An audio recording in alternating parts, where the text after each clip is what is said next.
حضرت ابراہیم علیہ السلام کو اللہ پاک نے بی بی ہاجرہ سے حضرت اسماعیل علیہ السلام جو کہ آپ کو 86 سال کی عمر میں، اور بی بی سارہ سے حضرت اسحاق علیہ السلام جو کہ حضرت اسماعیل علیہ السلام کے 13 سال بعد ہوئے، یعنی 2 عظیم بیٹے عطا فرمائے تھے۔ حضرت اسماعیل علیہ السلام حضرت ابراہیم علیہ السلام کے بڑے بیٹے تھے، جن کے بارے میں آپ میری پچھلی ویڈیوز میں سن سکتے ہیں۔ اس طرح حضرت اسحاق علیہ السلام حضرت اسماعیل علیہ السلام کے سوتیلے چھوٹے بھائی تھے، جن کا ذکر اب اس ویڈیو میں پیش خدمت ہے۔ حضرت اسحاق علیہ السلام کو اللہ تعالی نے نبوت عطا فرمائی اور آپ کی اولاد بنی اسحاق کہلائی۔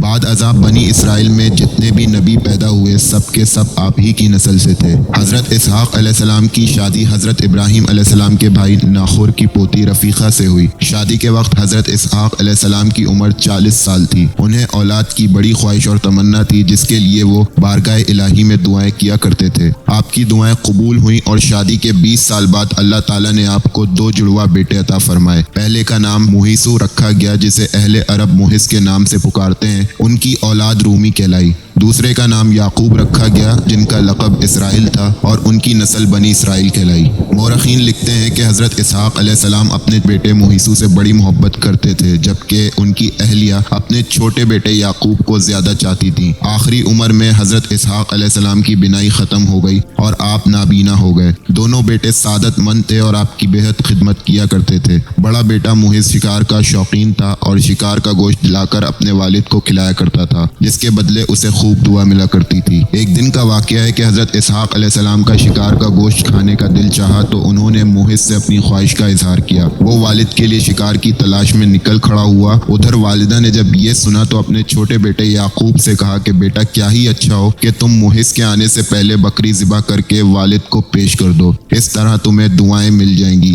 حضرت یعقوب علیہ السلام نے والدہ کی ہدایت پر عمل کیا اور جلدی سے بکری کا گوشت بھون کر والد کی خدمت میں پیش کر دیا۔ نابینا والد نے کھانا تناول فرمایا اور دعائیں دی کہ اللہ تمہارے مرتبے کو بلند فرمائے اور تمہاری نسل میں انبیاء اور بادشاہ پیدا فرمائے، تمہیں خوشادہ رزق اور اولاد کثیر عطا فرمائے۔ اور وقت نے ثابت بھی کیا کہ کیسے والد کی دعا اپنی اولاد کے حق میں جا کر قبول ہوئی، کیونکہ والد کی دعا ولی کی دعا سے افضل ہے۔ اللہ ہم سب کے والدین کو سلامت رکھے، آمین۔ بہرحال کچھ دیر بعد بڑے صاحبزادے شکار کا گوشت لے کے حاضر خدمت ہوئے اور تناول فرمانے کی درخواست کی، جس پر حضرت اسحاق علیہ السلام کو بڑا تعجب ہوا اور وہ بولے اے بیٹا یہ کیا ہے؟ محس نے کہا یہ وہ شکار کا گوشت ہے جس کی آپ نے مجھ سے فرمائش کی تھی۔ حضرت اسحاق علیہ السلام نے مزید حیران ہو کر فرمایا وہ تو تم کچھ دیر پہلے مجھے کھلا چکے ہو۔ اب محس کے حیران ہونے کی باری تھی۔ وہ بولے کہ ابا جان میں تو ابھی شکار کا گوشت لے کے آپ کی خدمت میں حاضر ہوا ہوں، اس سے پہلے تو میں نہیں آیا۔ حضرت اسحاق علیہ السلام سمجھ گئے کہ وہ چھوٹے بیٹے یعقوب علیہ السلام لائے ہوں گے، چنانچہ آپ نے محس کے لائے ہوئے کھانے کو بھی تناول فرمایا اور اسے دعا دی کہ تمہاری نسل سر سبز و شاداب زمین پر خوب پھلے اور پھولے، ان کے پھل اور رزق میں اللہ خوب برکت نازل فرمائے۔